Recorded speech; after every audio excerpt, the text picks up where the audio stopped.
Hey guys, the UK Chancellor, Jeremy Hunt, has just delivered the autumn statement, billed by some people as a £20 billion giveaway. The Chancellor delivered 110 growth measures, and he said this specifically. He said today's measures reward effort and work. I bet in your life you are putting in the effort and you are working hard. But your true reality is that inflation remains very high. You are probably paying a lot in rent and mortgages, and taxes remain astronomically high. And at this time of year, energy bills, amongst many other bills, remain extremely high. But for some reason, today's autumn statement seems to paint the picture that the UK life in the UK is rosy, the economy is heading in the right direction, we are smashing all our goals, and things are heading exactly where the Chancellor wants it. But is that your reality? I want to unpack what today's autumn statement means for real for our personal finances. I want to cover what he said, some of the key measures that I think will help our audience, people who are living day to day, trying to look after their finances and trying to grow wealth. I'm going to walk in through those step by step today. If you're enjoying today's video, do us just one favor. Please hit that subscribe button. And as you watch today's video, feel free to react in the comments. Feel free to ask us any questions. And I'd be more than happy to jump in there and give you guys some answers. Okay, so the Chancellor started by saying, I've got good news. And then he goes off and tells us about it's his wife's birthday. And everyone's like, oh, isn't that nice? But I think that's psychological. Because when a Chancellor begins a statement by saying, I've got good news, and then talks about like his wife's birthday, which is great, you know, happy birthday to her. And then goes and tells us, I've got 110 growth measures. This is all psychology. He's beginning in a way to make you think that he's got things that will change your life. But to be honest with you, if I'm being super fair, having listened to his statement and listened to the opposition and listened to the Q&As over 90 minutes, I think we are in a way being fooled by today's autumn statement. Yes, there are some good bits in the autumn statement, but there are also bits that make me question, the messaging, the timing, the fact that we've got the elections coming up and that sort of thing. So he kicked off, and this is unedited, I'm going to read from my notes, my various key points. He kicked off by saying that they are delivering as a government on 3 of their 5 pledges, which are economy related, okay? The first one was inflation. There's all these celebrations. He starts off by saying inflation when they kicked off about 13 months ago when he came to power, came into office was 11.1%, and they've halved it as promised to 4.6%. And everyone's cheering, everyone's happy, and they're like, yeah, like schoolboys, and they're all like patting each other and celebrating. But the truth is, this inflation rate, we're calling a spade of 4.6%, which is the official inflation rate, and don't even get me started with other forms of inflation that exist for real in people's lives, is still more than twice the target of the Bank of England. In fact, the OBR, the Office of Budget Responsibility, said that they forecast that the inflation, the headline inflation rate will fall to 2% in 2025. Keep that year in mind. The key thing to note from a context perspective is that date is actually a year later than expected. Okay? And then of course we know with inflation that your inflation rate for real is very different to the headline of 4.6%. Or if you're looking at RPI inflation and so on.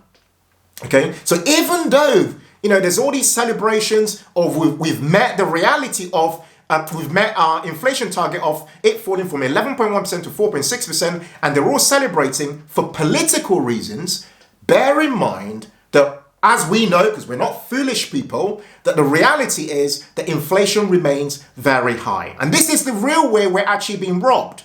From our wealth perspective, the purchasing power of our money continues to decline, because inflation remains high out there. Okay. The second measure was looking at the economy and growth. Okay.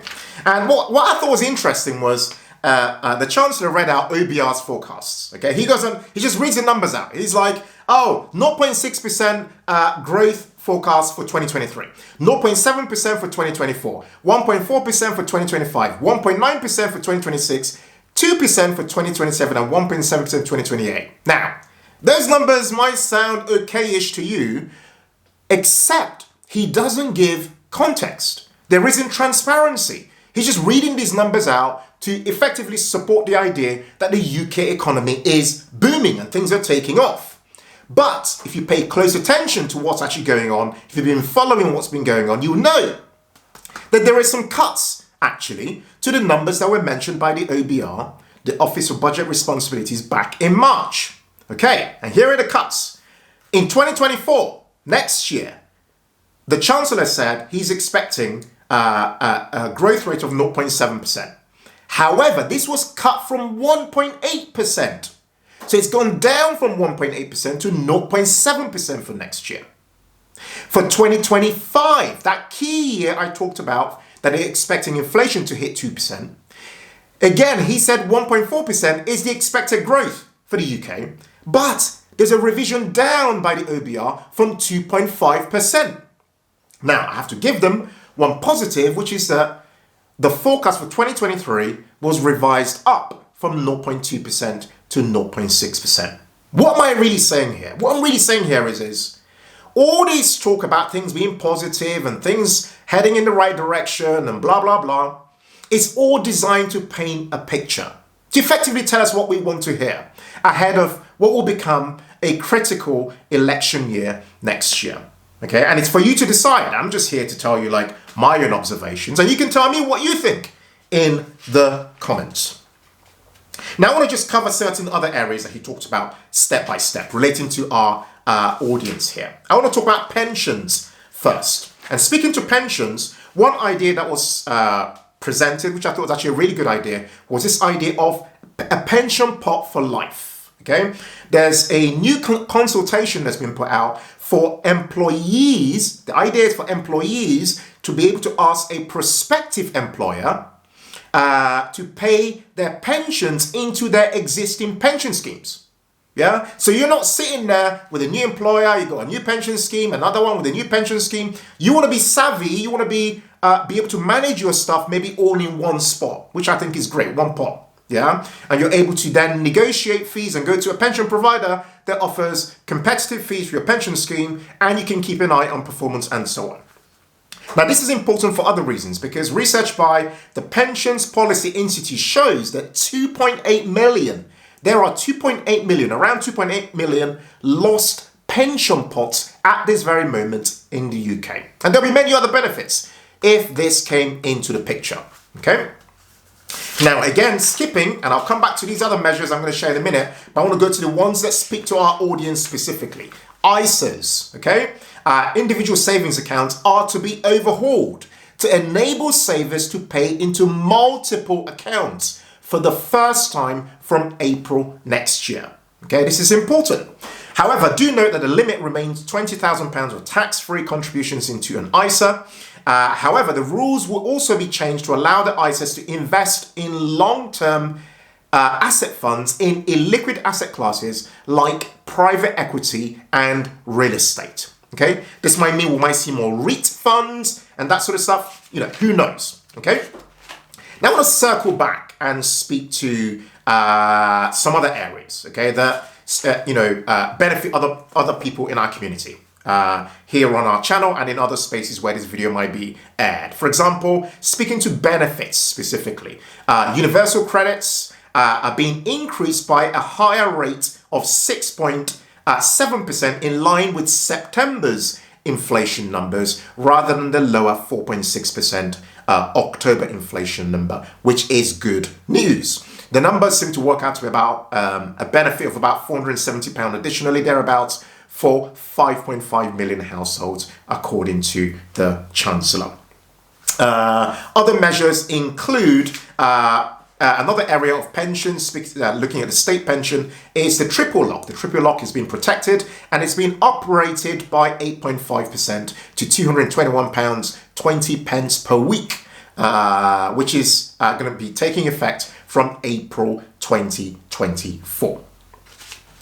Circling back to other areas, although this doesn't really benefit me, but it benefits lots of people out there, the alcohol duty is being frozen until the 1st of August 2024. So for those people who that's affected by, it's worth noting. Now I wanted to come back to planning. This is for those people who are into property, investing in property and things like that. There was something he said that really stood out to me, which is that there'll be new permitted development rights to allow anyone with a house to convert their house into 2 flats, yeah? Provided the external part of the home remains the same, which I think is really fascinating, yeah? Particularly for people who are fortunate enough to own a home or who have, investment property and what have you. I think this is an interesting development that's definitely worth going to pay some closer attention to. Now, I want to speak to small business owners and some of what the Chancellor said. There are some reforms for self-employed people. Specifically, they want to reform and simplify Class 2 national insurance. So at the moment, it's a compulsory payment that has to be made, but the Class 2 national insurance effectively is being abolished, according to the Chancellor. That saves a self-employed person around £192 per year, but all the benefits from making those contributions still remain the same, like your credits and what have you. You're actually not losing out from that effect. Again, still tied to self-employed people is Class 4 NIC, national insurance contributions, to be cut by 1% from 9% to 8%. Okay, this will save around 2 million people about £350 per year each from April 2024.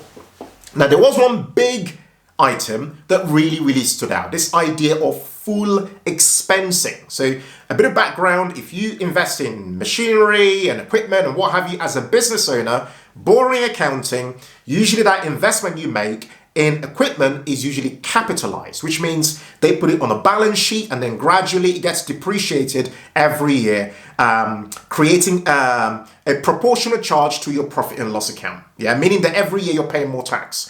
However, this idea of full expensing, which had already been introduced, is now being made more permanent, which means if you make investments into IT equipment, all forms of equipment, machinery and so on, you can now it could be fully expensed, yeah? Which means for every pound in equipment and what have you that you invest, you are saving 25p what you would have paid effectively in corporation tax. This is a huge outcome for business owners from an investment perspective, and they're forecasting actually that the OBR said that this will increase business investment by £3 billion a year, or £14 billion over the forecast period, which I believe is from now up until 2028-2029. Okay. Now there are some more reforms, particularly in the areas of work. So looking at people who are challenged by pay, kind of low pay and what have you, there's a push to get more people getting back into work. There are currently about 300,000 people who are well enough but remain unemployed. Okay, so according to the Chancellor, there's about 1.3 billion being invested to help those people get into work. However, though, if you don't get into work in 18 months, I believe there'll be further measures taken. One of which is that people's benefits will get stopped if they actually don't take up actual work, contributing into the economy. Another really important one is the decision made on minimum wage. Okay, minimum wage is to become £11.44 per hour, a 9.8% increase, resulting in up to £1,800 a year for a full-time worker. This change is resulting in this additional increase in minimum wage. Now, shifting gear and speaking to personal taxes, okay? Now, and I found this interesting actually, because all of this stuff, you might be thinking, what impact is this stuff having on inflation? Because the Bank of England are doing what they're doing to try to, increase interest rates to bring down inflation. One key thing that Jeremy Hunt kept saying was, this is without fueling inflation. He says, according to the OBR, we're not expecting this to increase inflation. Yeah. Now, I'm not saying take it with a pinch of salt, but I'm just saying this is according to the OBR, and, there's a question of whether it really does not impact inflation, but I'll leave it at that. According to them, without fueling inflation, there has been and this is what was billed as a big cut, there has been a big cut to employees' national insurance. Currently, we pay 12% on income above £12,570, which is the personal allowance, all the way up to £50,250. Okay, you pay this 12% NI, but it's been cut by 2%. Yeah, which apparently, according to Jeremy Hunt, will help 27 million people in the UK. So if you currently earn £35,000, for example, it works out to be around £450 a year back into your pocket. Okay, now you might think, wow, that's fantastic. And I think that's great. That's great. However, this is a point at which I remind us about the realities of life. A year ago, the same individual, the same chancellor, took away from us. Remember, our personal allowances were frozen for 6 years, from 2022 all the way to 2028. A silent robbery, in my personal opinion. Yeah? Because if your personal allowances are frozen, then you're getting poorer effectively over time, because inflation keeps, affecting our lives. But guess what? The threshold, the allowance to which you're being taxed is just frozen. Yeah? And it's affecting us and keeping us poorer effectively over time. So on one hand, he appears to be giving us, it's like, oh yeah, I've cut your NI by 2%. Hey, if you earn 35k, that's £450 a year. But remember, let's not lose that sight on what happened a year ago. We are still poorer because we were robbed already last year, in my personal opinion. How do you feel about that? I can always see you guys react in the comments. Jump in the comments and let's talk about it. Yeah? Because if we're calling a spade, then that's the reality of life, which is that you're not richer, I'm not richer, because those allowances are frozen. If you really want to help people, why not unfreeze the allowances? Anyway, I'm going to come to that in a minute, among many other things I wish they had actually done. Now, note that with this national insurance 2% cut, it's coming in, interestingly, on the 6th of January 2024, not the 6th of April. And you might think, yeah, that's great. They're being so kind. Isn't this just so generous? They're giving us the money earlier. But nothing is ever a coincidence, because I personally think that it's very timely for them, because this actually allows room. It allows room for maneuver from a general election perspective. But that's just my view. Yeah, because if the mood is good, they could still call a general election in May next year. So I don't think that date's a coincidence. I just don't think it's them being nice and saying, hey, look, we'll make this quicker, give you the discount quicker. Because remember, national insurance has been topical for some time. Remember this health and social care levy thing that was meant to have come on, yeah? Back not too long ago, about 12 to 18 or 12 to 24 months ago, the talk was all about raising taxes, raising everything. And all of a sudden now is, oh, we cannot grow as an economy if we have high taxes, blah, blah, blah, blah, blah. The language has changed. Why has the language changed? We're not fools, okay? Anyway, shifting gears. All right. So overall, all this stuff that the Chancellor announced supposedly is meant to result, according to the calculations, the people who know what they're doing, in these offices in Westminster, they say that it results in a £20 billion a year, essentially, output in terms of the result of all these measures cumulatively result in £20 billion a year is what it actually works out to be. Okay, that's what the impact is. But I want to just pause for a minute and remind us of some realities. Yeah. Now, just think about this for a minute. If we want a low tax economy, yeah, why aren't certain things the focus? Let me just put it on the table. Pick the fact that if you start to earn 50k, and the minute you go over that cliff edge, you start to lose your child benefit for those who are parents. Why? Why isn't that the target? Or the fact that if you get to 100k, you start to lose your personal allowances. It's that tapering that happens. For every £2 above, you lose a pound. Yeah. So when you get to about 125k, that effective tax rate becomes about 60%. Why isn't that the target? Or the fact that people who are small business owners, VAT is an issue. A lot of people, I know people who go, oh, I've earned 80k in a year. I'm not going to bother trying to earn more because it's not worth my while. All these areas change people's behavior.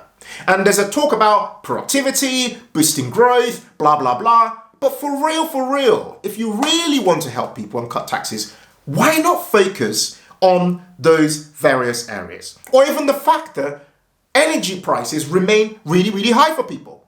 Why isn't those the cost cap and so on? Why aren't those areas the areas of focus for people day to day? The things that will really put money back into people's pockets. Okay, so I want to just end this video by concluding that although this autumn statement appears to present this picture of I've got 110 measures to help to boost the UK and life is amazing and look at all these numbers ahead and look at how like the UK borrowing rate and debt and inflation's halved and blah blah blah. Although all of that's trying to paint a picture that life in the UK is rosy, if I'm being super frank, I personally feel like we're being treated like we are just dumb, like we don't really know what's going on. Yeah, and the truth is that the UK economy, things aren't rosy. Inflation remains high. Taxes remain ridiculously high. Life is still very expensive. Energy costs are still too high. People are still struggling trying to pay their mortgages. People are struggling to pay their rent. Yeah, and I don't remember seeing Jeremy Hunt during the entire autumn statement even pausing for a moment and acknowledging that people are actually struggling with their finances. Yeah, I mean, not being funny, if you're in charge of finances for the country, I personally would have thought that, a moment will be spent just to acknowledge that people are going through a lot of difficulty. Instead, a lot of the focus was on, hey, we've halved inflation. High five, people. We've done it. We've delivered on our promise. Almost as though they're in this small bubble. Everyone in that House of Commons is in their little bubble, not realizing that the decisions being made in that room are actually affecting real people who have to pay their bills, who have to feed their families, who have to keep a roof over their heads, and so on. What do you think? I'd like to see reactions in comments. I want to hear from you guys. React and tell me if you're thinking of these things as the way I'm thinking about it. What do you actually think? Jump in the comments and let us know. And then I finally want to wrap up by saying that my understanding is that next year we are forecast to be the slowest growing economy in the G7 for 2024. Now, try to pair that with the story you're being told by the media and by, the autumn statement. I'll let you decide. Guys, if you enjoyed today's video, I'd really appreciate it if you hit that subscribe button, show some support, show some love for the channel, and please feel free to jump in the comments if you've got any further questions, okay? Other than that, thank you. As always, people, as we say on this channel, in all things, no matter what's going on, no matter how horrible things might sound, no matter how annoying life might feel like, be thankful and always seek joy, okay? Take care, people, and bye for now.